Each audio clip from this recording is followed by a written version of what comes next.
we're not as tough as.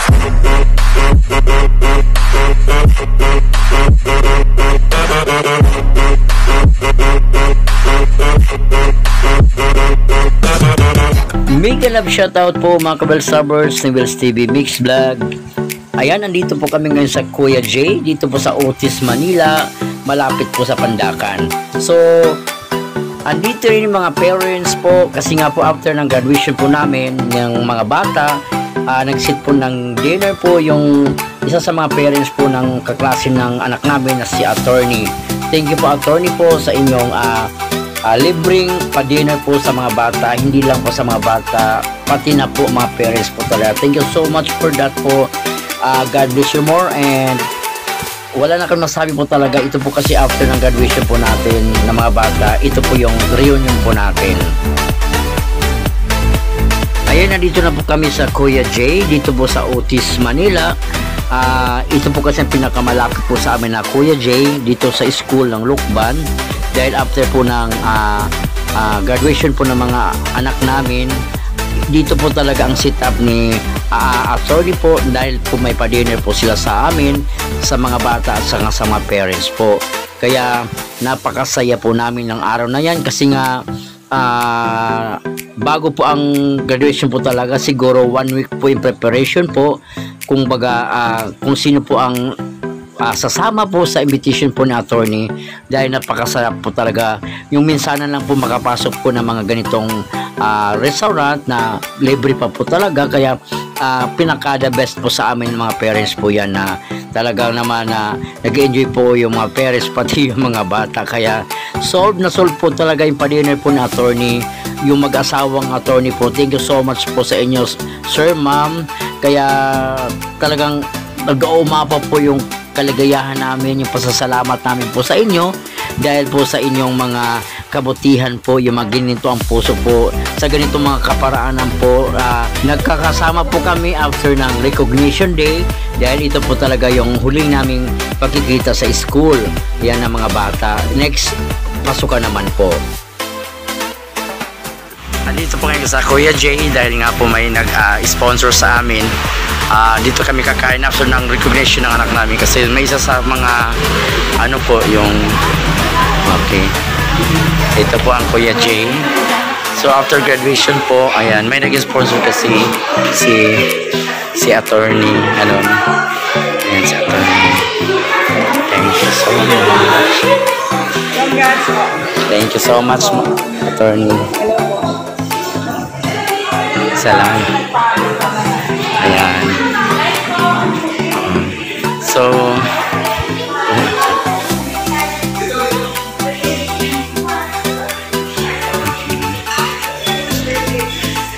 si Pugin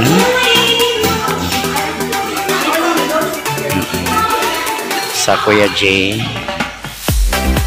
Ayan po, ready na po yung pa-take out po na Attorney na Kuya J. Ayan po, lahat po kami naka-take out po dyan, kasi may mga leftover po kasi talaga, at saka mayroon pa talaga hindi po namin nakain. Kaya super busog na po talaga kami dyan. Kaya ayan po, busog na po talaga kami dyan. Thank you so much Attorney po talaga. Unforgettable po talaga namin yung experience sa Kuya J. Thank you.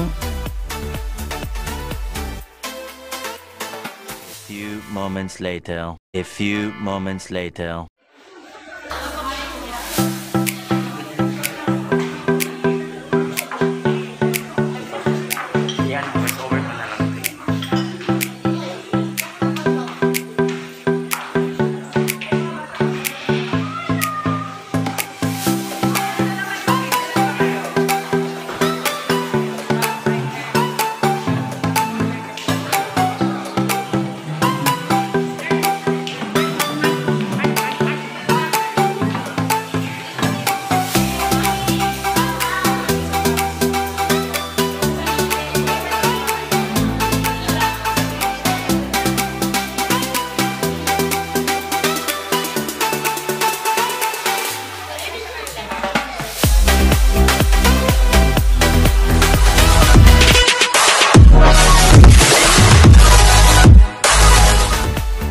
Ayan, marami po mga menu po si Kuya J na pwede nyo pagpipilian. Kaya kumbaga dito na lahat po talaga ang pwede nyo orderin po kasi bukod sa masasarap na po talaga yung mga niluluto po nila, ang dagdag ano pa doon talaga after ng kumbaga yung dinner, yung talagang naman nag-uumapa po talaga na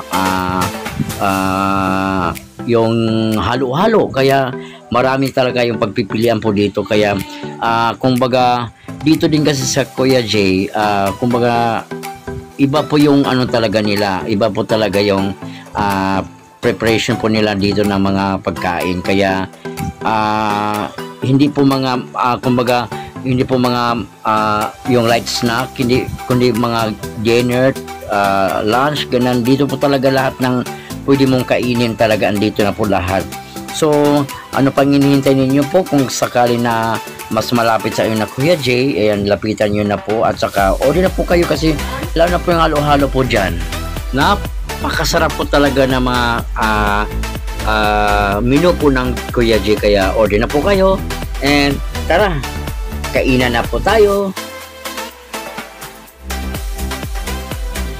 Ayan, habang hinihintay po namin ang iba pang mga parents po na darating dahil nga may hinihintay po kami na paparating pa lamang, siguro mga less than 5 minutes na lang mag-umpisa na po kami kumain dahil nga po yun na lang po talagang hinihintay namin at saka yung may pinapaluto pa si attorney na hinihintay po namin.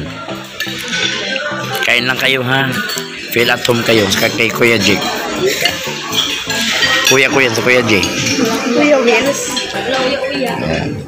Ito po yung mga parents talaga na andito kami ngayon kumain sa Kuya J dahil isang pinaka-generous kasi na attorney talaga. Grabe po talaga siya mag-accommodate ng mga parents. Kami ano na kami dito ha. May sponsor lang, wala kaming ano dito, wala kaming kinalaman. Kanin rin. Ayan.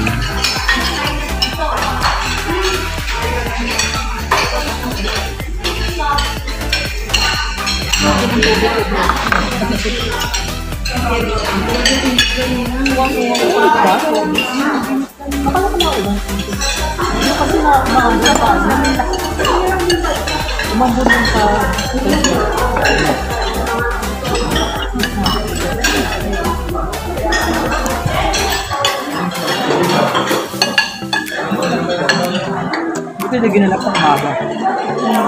Ang baboy. Tsaka pagod talaga si Christine. Di kayang bumangon. Rumampang si Christine, rumakit siya. Kumain kasi parang Ako naghahabol.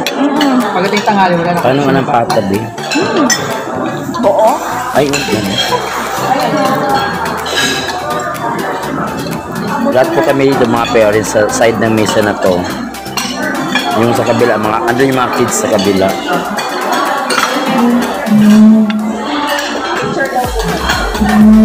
Ay. Asula lang yata po. Ay, mamaya, tayo.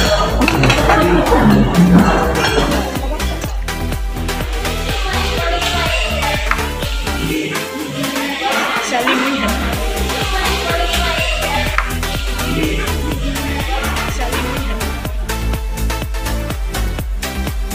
Ayan po, wala na po kayong masabi po talagang super busog po kami yan after namin kumain talaga.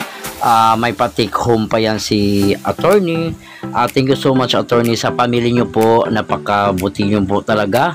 At saka sa mga parents po na andyan, mga kids, ayan po, thank you so much po sa lahat-lahat po talaga ng ayan po yung pagsasama natin dyan talaga napaka memorable po talaga kasi after po ng recognition day, ito po yung sasalamat po sa lahat, lalong-lalo na po kay attorney po. Yan po talaga, sila po talaga ang nagkakandak po ng ganyan na magtipon-tipon po ang mga GT3 students at saka yung parents po ng GT3 din kasi nga ito na yung kumbaga highlights po ng lahat bago maghihiwalay after recognition day dahil nga dito po kasi napag-usapan po talaga ng lahat na yung kung saan po yung pinakamalapit po na pwedeng kainan na hindi lang sa mga kumbaga fried chicken, kundi pangkalahatang menu po na pwede nating orderin.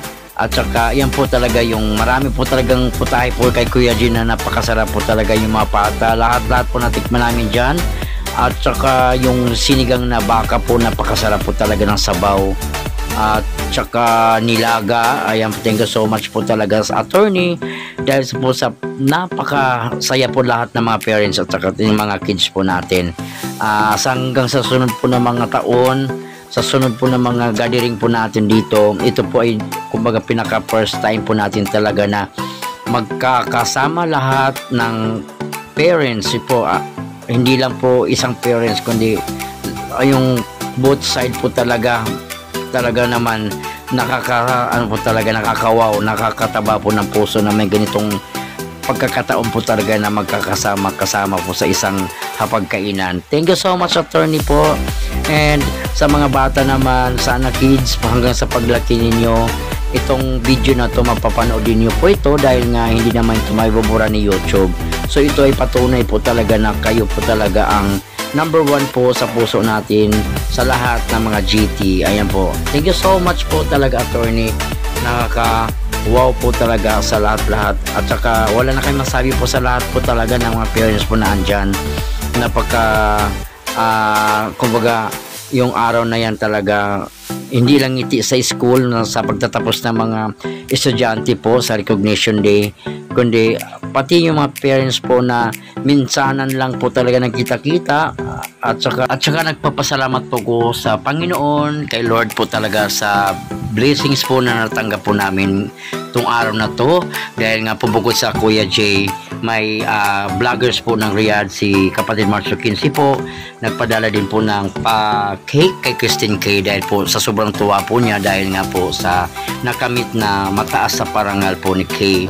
Kaya thank you so much po sa mga tao po talaga na walang sawang nagbigay ng suporta, nagpaabot ng kanilang mga blessings po. Yan po, nagsha-shares po ng mga blessings po talaga sa mga katulad po namin talaga na yun, basta thank you so much po sa inyo. Hindi ko na po kayo maisa-isa po talaga. Salamat po sa lahat po. Thank you all po talaga sa mga parents po ng DT3, sa mga estudyante, sa mga kids po talaga. Thank you so much po sa inyo. And itong kasiyahan po natin hanggang sa pagtanda po ninyo is namin ay dala-dala po namin itong ating mga kasiyahan po. Again, maraming salamat po, attorneys, mga parents po, kids. Thank you so much po sa lahat-lahat po talaga. This is unforgettable experience po namin, the whole life namin. The first time po namin makapasok po sa Kuya J. Thank you so much po, attorney, and God bless you more po. Bye-bye po and see you next year. Paalam!